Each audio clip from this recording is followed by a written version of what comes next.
Welcome back to our news bulletin.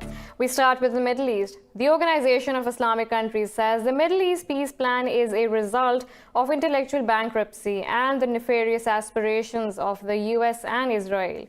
Speaking at the open-ended executive committee meeting, Secretary General Yusuf Al-Uthaymin said Muslim countries must unite against the plan. Al-Uthaymin said Muslim states should reject Washington's plan with both words and actions. He said the global community must ensure that Israel respects Palestine's sovereignty on the basis of its pre-1967 borders. Al-Uthaymin also expressed concern over the escalated violence in Burkina Faso, Niger, and neighboring countries. Earlier, the Arab Interparliamentary Union also voiced its rejection of the US plan. At the meeting, Jordan's lower house speaker Atif Tarawani called for forming an Arab rejection front that eliminates division and embraces unity. Turkish President Recep Tayyip Erdogan says Ankara will never allow regional peace to be disrupted by Washington's plan. Erdogan sent his message to the third conference of the Interparliamentary Jerusalem platform in Kuala Lumpur. In the statement, Erdogan said the deal annexes Palestinian lands and completely seizes Jerusalem. He said Turkey will never accept Washington's attempt to legitimize Palestine's occupation by Israel. The Turkish president said the so-called deal of century is an Israeli dream that threatens peace in the region. In Syria, government forces have recaptured over 600 square kilometers of territory since it launched a renewed push to seize control of Idlib last month. In a statement, the Syrian armed forces say they have taken control of dozens of towns and villages in recent days. Yesterday, the regime took control of a strategic northwestern town of Sarakeb. The advance on the town came shortly after Turkey sent additional troops in the region. With Sarakeb recaptured, little more than half of Idlib province remains in rebel hands. The UN says the violence has killed more than 300 civilians, displacing around 600,000 people. Idlib is the last rebel bastion in the country's nearly 9-year-long civil war. Moving on to Ankara, where Turkish and Russian officials have met to mull a truce in Syria's Idlib province and promote the political process. Turkish Foreign Minister Mevlut Cavusoglu said the two delegations agreed to continue talks in the coming week. The talks were attended by top officials of Turkey and Russia's foreign and defense ministries. The delegations held a 3-hour meeting which stressed on the need to ensure peace on the ground. Tensions in the region spiked after clashes between Turkish and Moscow-backed Syrian forces in Idlib last week. 2 US soldiers have been killed and 6 others wounded in Afghanistan's Nangarhar province. US Forces spokesperson Colonel Sonny Leggett says an individual in Afghan uniform opened fire on American and Afghan forces. In a statement, Leggett said the military is still collecting information and the motive behind the attack is unknown for now. The attack comes amid a fresh round of talks between Washington and the Taliban in Doha to end the 2-decade-long Afghan war. Last month, the Taliban claimed it shot down a US military bombardier E-11A, killing a US Army colonel and a captain in Ghazni province. Indian-occupied Kashmir is completely shut down today to mark the hanging of Afzal Guru in 2013. New Delhi executed Guru for allegedly facilitating an attack on the Indian Parliament in 2001, which he vehemently denied.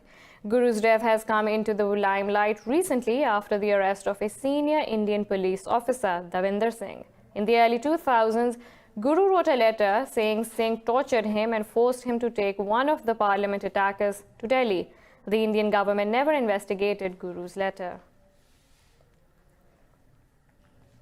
Pakistan's Foreign Office has summoned India's charge d'affaires to register protest over ceasefire violations along the line of control. This comes after unprovoked Indian artillery and mortar fire killed a civilian and wounded a woman in the Cherikot sector. The Pakistan Army effectively responded to the Indian firing, which was initiated without provocation. In a statement, the military's media wing said Indian troops targeted civilians with artillery and mortar fire. It said the injured woman has been evacuated to a nearby medical facility. Earlier this week, 4 people, including a child, were injured in Lapa Valley when Indian forces opened fire on civilians. Moving on to China, where the number of daily deaths caused by the new coronavirus have reached a record 89, taking the death toll to over 800. With more than 2,500 cases confirmed in the past 24 hours, over 37,000 are now infected by the disease. Beijing says the country faces a severe shortage of equipment, including suits, masks, and goggles. Meanwhile, the World Health Organization says it is investigating team will leave for China next week. A bit of stabilization in the number of cases reported from Hubei, and we're in a sort of a 4-day stable period where the disease or the number of reported cases hasn't advanced, and that's good news and may reflect the impact of the control measures that have been put in place. To help control the spread of the novel coronavirus, Russia has sent a cargo plane to China with 23 tons of humanitarian cargo on board. In a statement, the Russian Emergency Ministry said the aid consists of pharmaceuticals and personal protective equipment. Meanwhile, the U.S. has offered $100 million to assist China and other countries affected by the coronavirus. Secretary of State Mike Pompeo said the aid demonstrates strong U.S. response to the outbreak. 5 British nationals on a skiing trip to France have been diagnosed with the novel coronavirus. Another British family is quarantined on the Spanish island of Majorca after coming into contact with an infected French national. More in this report. So far, the spread of the virus has been limited to Southeast Asia, but this could be changing. The British nationals in France contracted the virus after coming into contact with an infected man who had visited Singapore. French Health Ministry has confirmed nobody in this group is in serious condition. 2 schools near the resort they were staying at have been closed as authorities investigate the case. It is a British national returning from Singapore, where he had stayed from 20th to 23rd of January. He arrived in France on January 24 for 4 days, and he stayed in the Contamine-Montjoie in the Haute-Savoie region. In Spain, meanwhile, a British family of 4 came into contact with a French man carrying the virus. But only one 10-year-old girl from the family has been tested positive. Test results for the other family members, however, could take 48 hours. The 10-year-old girl tested positive for flu B, which is expected at this time and which coincided with the person who had symptoms of fever and flu. Though authorities were quick to respond, the risk from the virus is testing Europe's resolve, as EU citizens could easily pass it to each other. The global death toll from the novel coronavirus has now crossed 700. The death toll from the gun rampage by a Thai soldier in the northeastern city of Nakhon Ratchasima has risen to 26.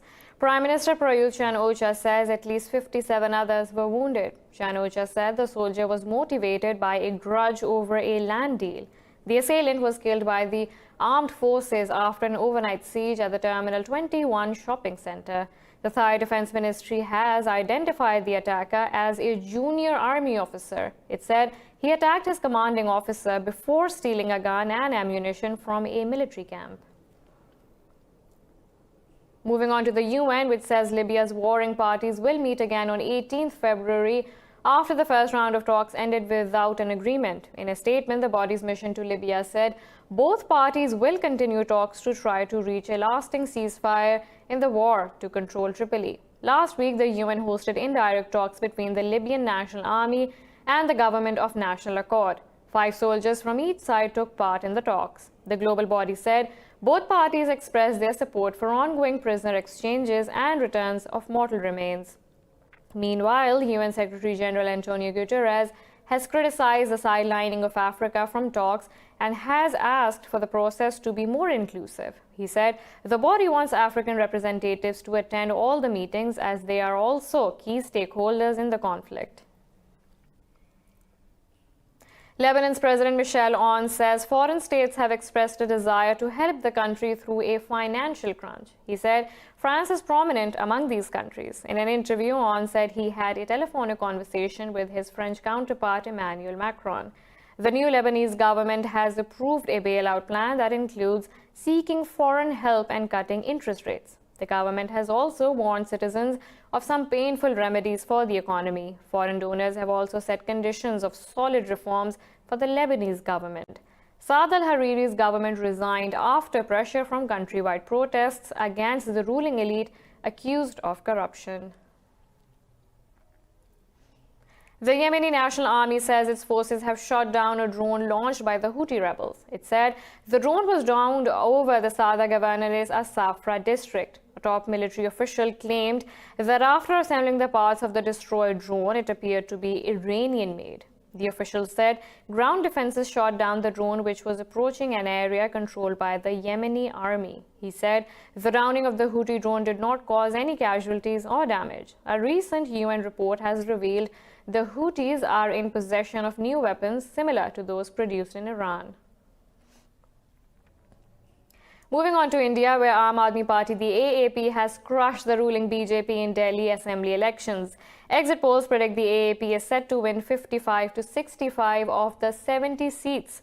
Polls predict the Bharatiya Janata Party may win 10 to 13 constituencies, while Congress could get 1 to 3 seats. Prime Minister Narendra Modi's party is already on the back foot after failing in the recent Maharashtra and Jharkhand state elections. In 2015, the Aam Aadmi Party won a landslide 67 seats and is now eyeing a second successive 5-year term. These results come as the government struggles to contain public anger over the new citizenship law deemed discriminatory towards Muslims.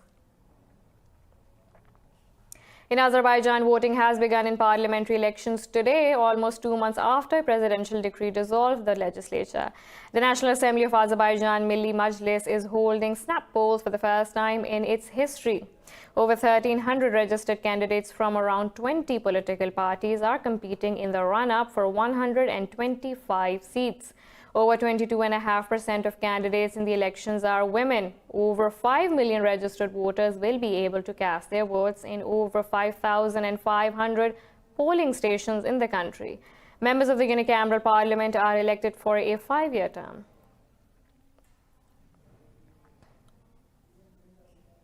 We have a lot more coming up right after this short break, so stay tuned.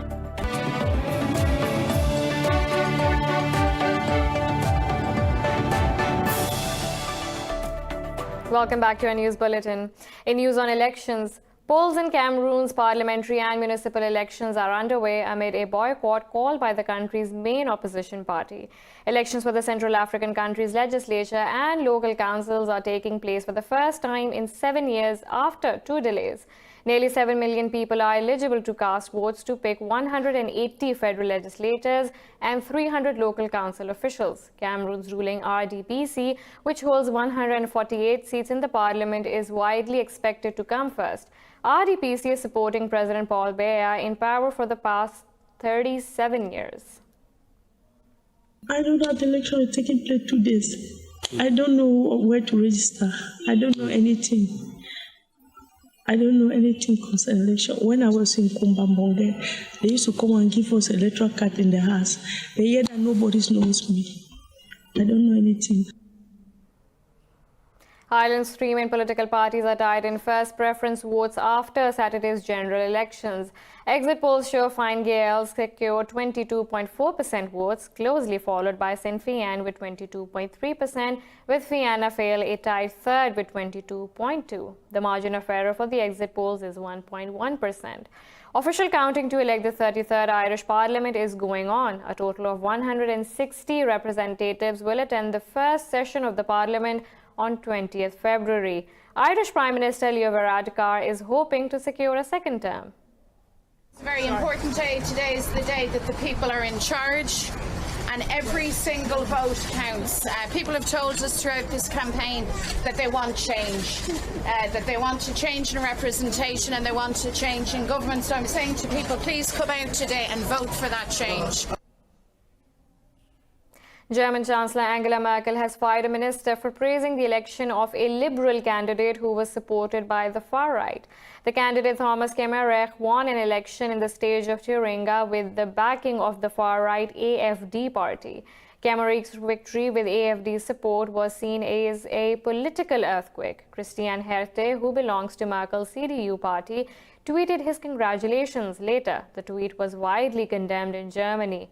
Herzog was a minister for former East German states and Secretary of State for the Economy and Energy.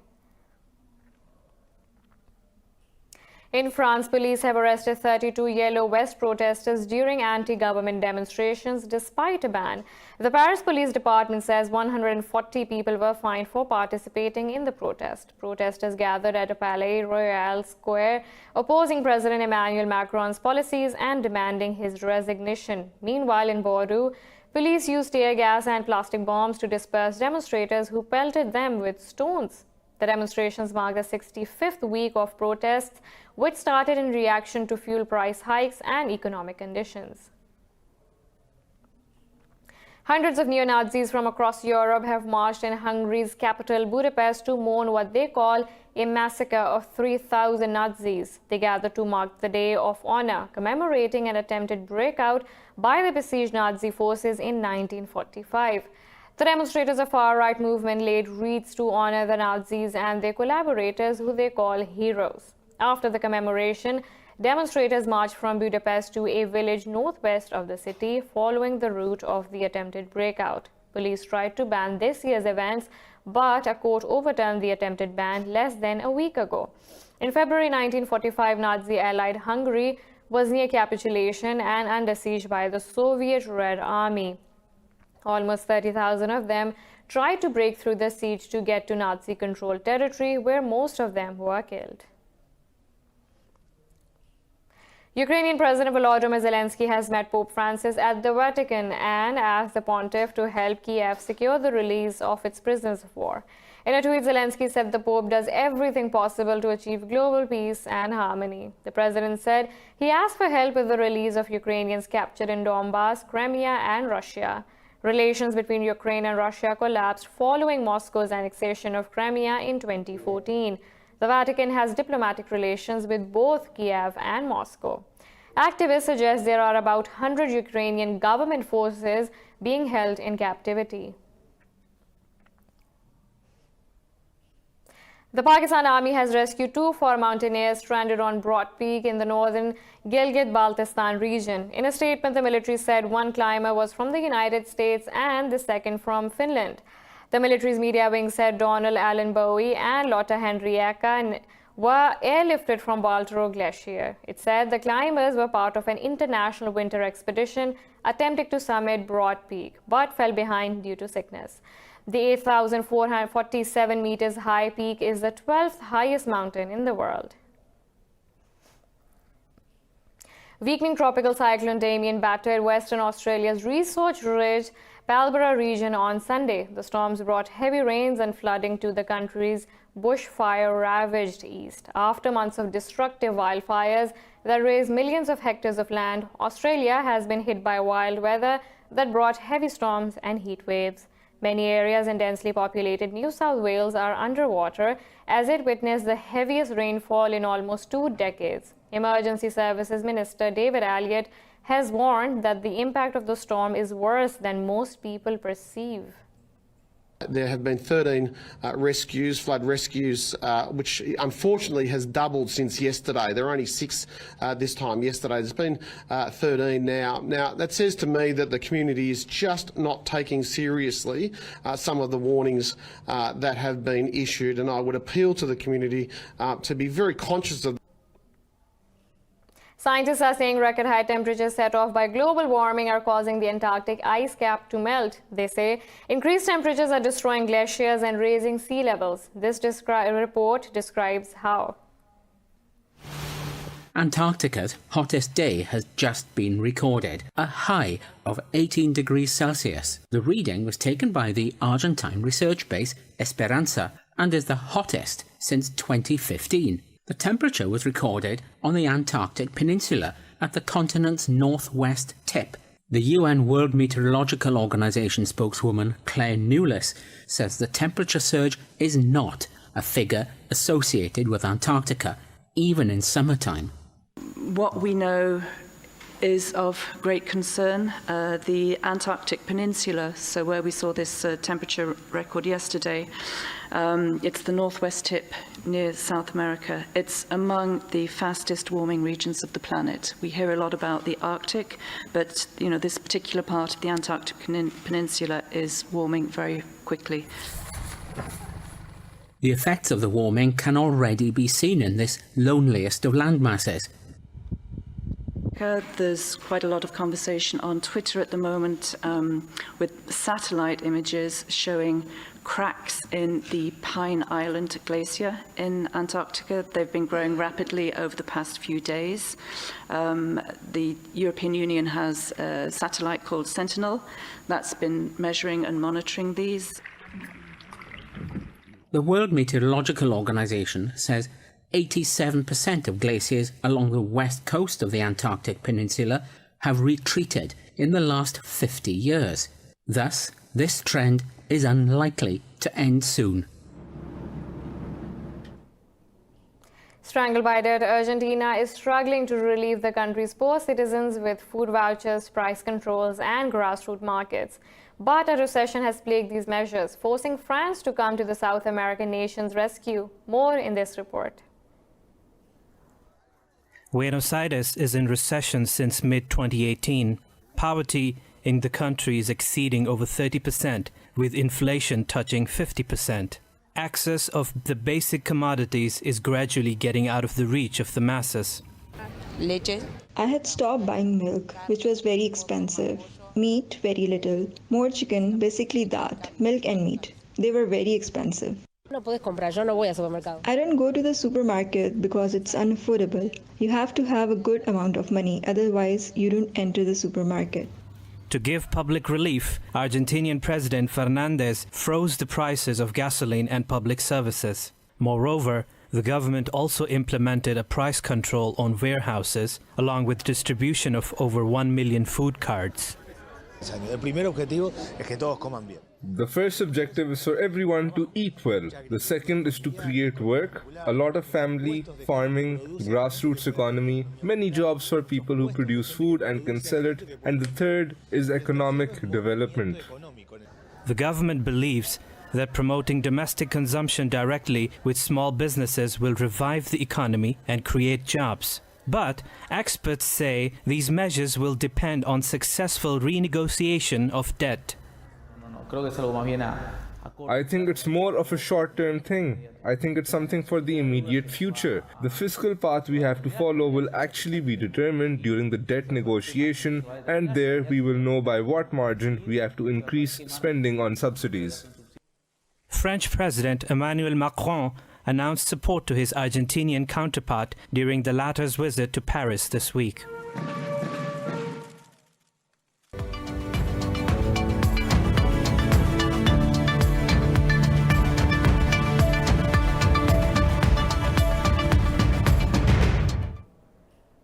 World oil supply regulatory body OPEC Plus has recommended extending a current oil supply cut pact until the end of 2020. This comes as oil demand dips amid the new coronavirus outbreak.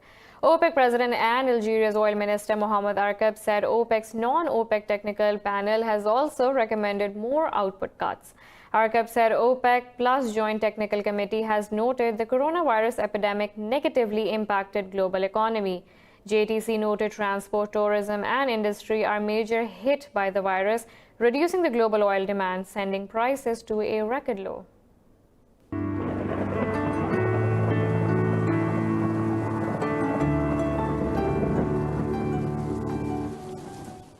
Now let's look at the weather from around the globe.